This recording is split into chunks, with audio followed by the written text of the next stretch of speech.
昔、未来日記に、今月も毎日好きなことをしてるだけなのに月収400万円だった、とか好き勝手に書いてたことが、いつの間にか現実になっています。今は毎日好きなことをして夏休みみたいな生活をしながら、毎月、月収が350万円くらいあります。特に変わったことはやってないです。紙に書く、アファメーション、クレンジングくらいです。潜在意識の法則には制限がないはずなのに、お金の願望って、給料が上がったとか、小さなこと以外叶えたというのを聞いたことがないです。今まで20年以上、常識や否定的なことに洗脳されているので、お金に対してはあまりにも限定、制限、否定しすぎているからだと思います。働かないとお金は入ってこない。お金を得るには嫌なことをして働かなければならない。禁欲を満たすのは悪いことだ。全部、自ら決めた制限です。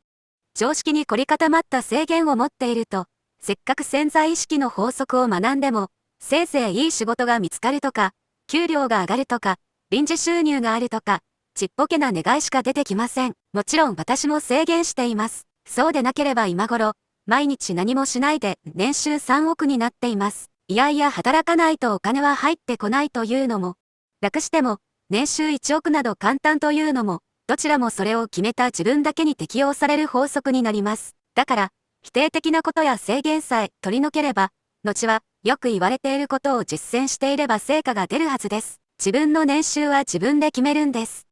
同じ年収1億でも遊ぶと気間もなく毎日、四六時中体を壊すほど働いて年収1億なのか、毎日好きなことだけをしていて年収1億なのかを決めるのも自由です。とは言っても、大抵は好きなことをして、年収1億とかアファメーションをすると、どこからそんなお金が入ってくるんだよ。不可能だという否定的な気持ちや、楽して儲けることへの罪悪感などが出てきます。大きな声を出して肯定的なことを言い続け、否定的な声が同意するまで論破します。お金がどこから入ってくる、そんなの知るか。とにかくお金はなぜか知らないけど入ってくるのです。私の世界では私が法則だ。私が入ってくると言ったら入ってくるんだ。富は無限であり、私が望んだだけのお金はなぜか知らないけど勝手に入ってくるのです。私が年収1億以下など絶対に、断固としてありえません。私が年収1億なのは当たり前なんです。100% 断固として私は、好きなことだけをして1億円が当然であり、それが私の権利なのです。とにかく今まで成功哲学の本を読んだ知識などをもとに、否定的な声が黙るまで大きな声で力強く何時間でも言い続けます。まだ今の月収400から500万程度ですが、すでに私の心の状態は、毎日好きなこと好きな時に好きなだけしながら年収1億です。だから今の年収1億以下の状態の方が不思議というか違和感があり、頭の中がハテナでわけがわからないという状態です。今は、月収300万が、月収20万円くらいにしか感じません。月収1000万くらいで、やっとそれなりにお金を稼いだなという感覚です。すでに年収1億なので、今の月収がスズメの涙ほど死にしか感じないんです。昔はこの浮遊感覚がわかりませんでした。昔は月収30万で高級、50万ならすごすぎ、月収100万以上なんて自分とは関係ない雲の上の存在でしたから、もし私の書き込みを読んで嫌みったらしく感じたのなら、自分で富が入ってくるのをせき止めている状態です。他人の富や成功に対してムカつく、イコール、自分には富がありません。自分は成功していません。と潜在意識にインプットしていることに他なりませんから、その辺をクレンジングするといいと思います。どんなことであれ、自分が選んで受け入れたことが、100% 自分が経験する現実となって現れるのですよね。ちょうど私にも、自分の未来を見ているような感じの人、勝手に師匠と思っている知り合いがいます。彼はかなり潜在意識を活用していて、365日毎日遊んでいるのに5億円以上の年収があります。都内の豪邸に住み、潜在意識を活用して出会った理想の彼女と、毎日いろんなところへ出かけて遊んでいます。私も同じ方法で、最高に理想の女性と出会うことができました。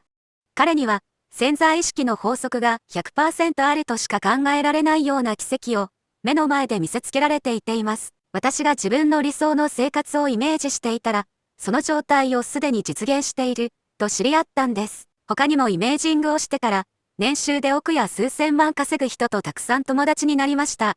類は友を呼ぶの法則からすると、これはイメージングがきちんとできている証拠だと思います。私は今、理想の生活を実現している師匠の後を追っているところです。師匠にもさらに追いかけている師匠がいて、私の師匠のさらに数倍高の年収があるとのことですか。師匠が師匠の年収に到達したとき、私は師匠の年収に到達しているかも。そう考えるとなんだか面白いです。以前書いたことの補足を書きますね。20年以上無抵抗に入れ続けて信念化している、あらゆる否定的な考え、制限、常識を逆転させるのは本当に大変です。多くの人が潜在意識の法則を実践していても、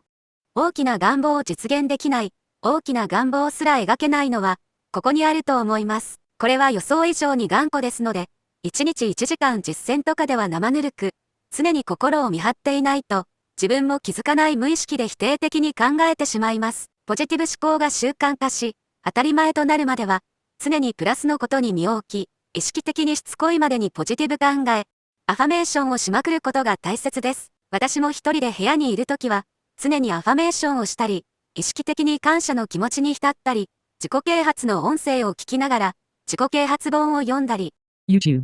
から落とした引き寄せの法則の動画を見たりしています。あらゆる場面で24時間、意識的にポジティブな言動をし、成功者としての自分を体現しています。常に口角を上げて笑顔で、自信に満ち溢れた表情をしたり、街を歩く時も成功者としての風格やオーラを出し、堂々と自信に満ち溢れて颯爽と歩きます。遊びに行った帰りに満員電車に乗れば、俺はこんな満員電車に毎日乗らなくて済む。しかも毎日好きなことをしながら、この人たちの数十倍の年収があるなんて幸せなんだと、感謝と幸福の念に浸ったり、ポストに入っていた住宅のチラシの5000万くらいの物件を見て、何これ、マジで超安すぎ、こんなの余裕で5個くらい超えるじゃん。とか大げさに口に出していったり、どんな場面でもできます。完全にポジティブな意識に変わるまでは、アファメーションやイメージングしていると、あぶり出されて今までの習慣となっている否定的な感情が出まくります。そんな時に否定的な感情を浄化するクレンジングとして、最強かつ誰にでも簡単にできるのが、愛していますと唱えることです。これはとにかく実践するとわかりますが、1000回も2000回も言っていれば、ほわわんとした幸せな気持ちになります。否定的な気分になるたびに、それが消えて幸せな気分になるまで言い続けると、その度にだんだん心が浄化されていくのがわかります。過去の否定的な感情を消化させるには、TFT もとても効果的です。以上、199さんが登場する1年ほど前のタックさんによる書き込みでした。このタックさんは内容が似ているため、199さんだと思われます。このまとめの抜粋元リンクは概要欄に貼ってあります。ぜひ、見てください。